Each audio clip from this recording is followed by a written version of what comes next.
Welcome to Bramble and Thorn Crafts. Hello, I'm Natasha, and today we're going to be looking at 3 different stores to see what crafty Halloween offerings they have. I'm going to be going to Spotlight, a craft specialty store, Kmart, a budget-friendly department store, and an op shop that sells second-hand goods. First up was Spotlight, and the Halloween section was right at the door as we walked in. This section is usually where they put any seasonal items, and the shelves were full of various Halloween paraphernalia, not just craft supplies. They had costumes, baking equipment, and lots of decorations. They also sold this very goofy looking tinsel cat. In terms of the DIY section, they had lots of woodcraft cutouts and moulded ceramics to paint. It's really cute. There's also plenty of crochet kits, but I'm personally not a fan of these. I have seen those patterns online actually. While this area was fun, it wasn't exactly what I was looking for. Online and in their catalogue, Spotlight has heaps of Halloween craft projects that use their products. They have things like Halloween baking ideas, crochet patterns, and even makeup and face paint suggestions. What caught my eye though was the sewing projects using their Halloween fabrics. So I headed towards the back of the store where they kept their fabric. When I got there though, there was a lot less than I was expecting, just one side of the stand. But I think maybe they'd moved some of the Halloween items off the floor to make room for Christmas. It was only early October when I went, but Christmas was kind of already taking over. When I was looking through, I noticed there was 2 categories of fabric. Your standard cotton printed designs, and on the bottom shelf, it was more specialty fabrics, like netting, velvet, or this fluffy fabric I ended up choosing. So I made my selection, got them cut for me, and headed out to my next stop, Kmart.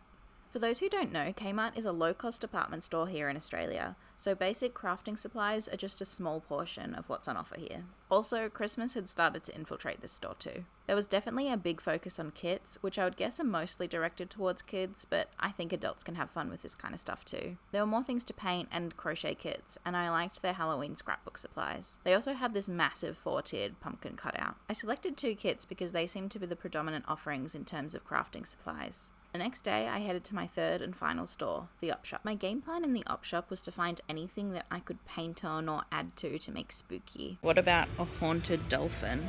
There was a lot of options and I really liked this vase and I had an idea for it, but then I saw the price, so I left it there and kept looking. There was lots of items that could be used as a blank canvas, and this glass plate caught my eye. The black swirls reminded me of smoke or a ghostly fog, and this candle holder seemed like a good counterpart, so I purchased these and went home to begin crafting. From Kmart, I got this kit, which is a gem art coaster kit. I also got this DIY jewellery making kit, which comes in a skull, so it's meant to be a Halloween specific craft. The total for this was $16, it was $8 per kit.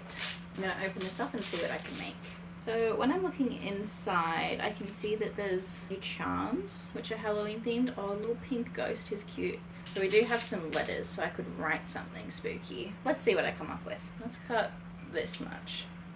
Ghosty in the middle. Let's go pink, white, and maybe I'll put a word in there. I think I might write spooky. I was trying to get the most out of my kit by using a variety of beads and charms and including the letters as well. I did accidentally put the P upside down, so now it says stoopy scary. I also made it way too small for my wrist. I made a second one that was just a simple 2-color pattern and I liked it much better, but it didn't utilize as many of the elements that the kit had to offer. All in all, I'm not sure this kit is really worth it, since there's not much to do with Halloween other than a few charms and the packaging. Maybe it would be good with a group of friends making friendship bracelets, but I wouldn't necessarily recommend it. Time to see what else Kmart has to offer. Okay, let's see what's in here.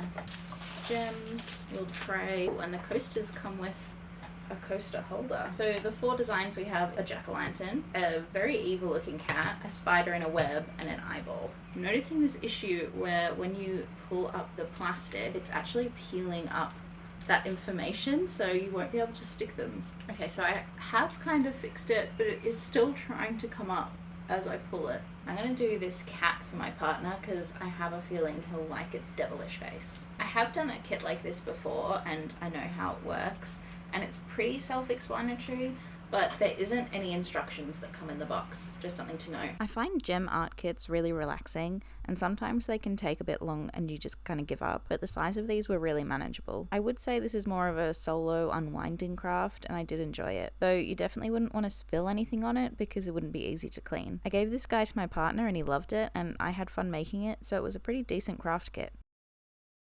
From Spotlight, I have 4 fabrics. Grey one with cats, bats, and pumpkins. Black ghost one with little pops of orange, black and white spooky themed pattern, and this fluffy black one which has gold foil spider webs on it. I spent $24 on this fabric, but I did overbuy with a total of 2.5 meters. Also noting there was a 30% sale on when I bought them. Normally the cotton fabrics were $15 a meter and the furry fabric would have been $18. With my fabrics, I decided to make a cushion cover and to try these fabric pumpkins using Spotlight's instructions. To make the cushion from Spotlight, I'm using this old cushion cover as a guide. I've decided one side of the cushion is going to be this fluffy fabric and the other side is going to be this one with the cats. You're also going to need a zipper and a sewing machine. I measured my existing cushion cover and cut my fabric to size. I needed a ruler or something because I was not cutting straight, but I didn't let things like skill or technique stop me. First thing was to attach the zipper to both sides of the fabric. I was beginning to wonder if maybe I should pin things in place as I went, but I was feeling lazy, so I just went ahead and sewed both sides together, accepting my fate that it might get a little wonky. Let's see how this went. Oh, I should probably cut the corners actually. This corner's a little bit funky, but that's okay. Ta-da!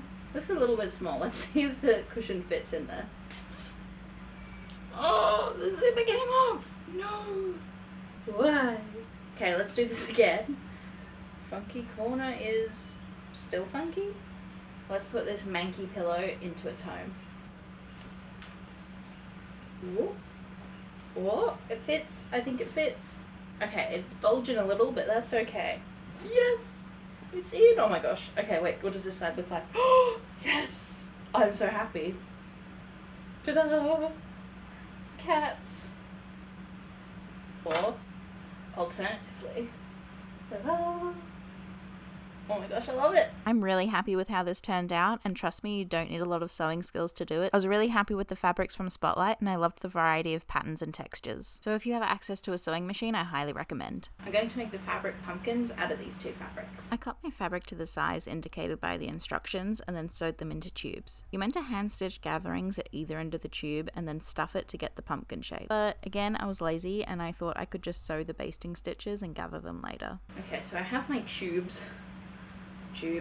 Now, this did not work and I should have followed the instructions, so I ended up winging it. I kind of just feel like tying it. I'm gonna do that. I'm going rogue again. This is working. I think it's alright. I don't know about these so far. But to be fair, that might be on me because I have not been following the instructions properly. Stuff him well. Yeah, the instructions were the best way. Once I got that sorted, I tied the yarn around to make the section and added the twine on top. There we go. I'm really not sure about these. Leave comments down below. Would you make these? What do you think of them? Maybe it was just my fabric choice. I think that could have played a big part. So yeah, I'm not 100% sold on these, but it's definitely not Spotlight's fault. I think the pattern and the fabrics are fine. I think it was all on me. From the secondhand store, I got this candle holder and I got this black plate. And depending on where you are and what store you go to, some op shops aren't as affordable as they used to be.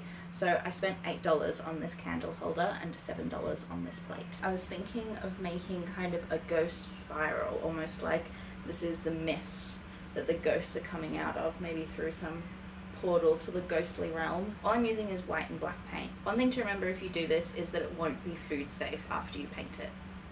Oh, I'm nervous. Okay. Let's do... Actually, I know where I'm going to start. The sticker on the back here wouldn't come off, so you can see the white through there. I feel like a ghost needs to go on top of it. Okay. First goes down. Ghosts are super easy to paint because they're kind of just like white splotches. At least the way I paint ghosts anyway. I was really enjoying this project. The thing about choosing second-hand items to transform into Halloween decorations is that you get to be creative and see spooky potential in everyday items. This could be a fun date idea too. Pick something for each other from the op shop to Halloweenify. You know, I think my inspiration might have subconsciously been that scene at the end of the Scooby-Doo live action. Here is how it's looking. I'm just doing a little bit of touch-ups. Yeah, I was going to do a second coat on all of them, but I think it's alright that they're a little bit see-through, because I guess ghosts are. I'm going to wait for this to dry, and then I'm going to do the eyes. I started painting black eyes on, but it was looking a little sloppy. You know, I just realised that maybe permanent marker would be better for this. We'll get more accuracy. Let me try. Okay, I definitely have more control with this. I'm going to use this. I tried to draw different faces on each ghost to give them distinctive personalities. Oh my gosh, it's so cute. This project was super enjoyable and I loved coming up with the idea. I would highly recommend grabbing something old or secondhand and giving it a Halloween makeover. And with that, it was time for my last craft.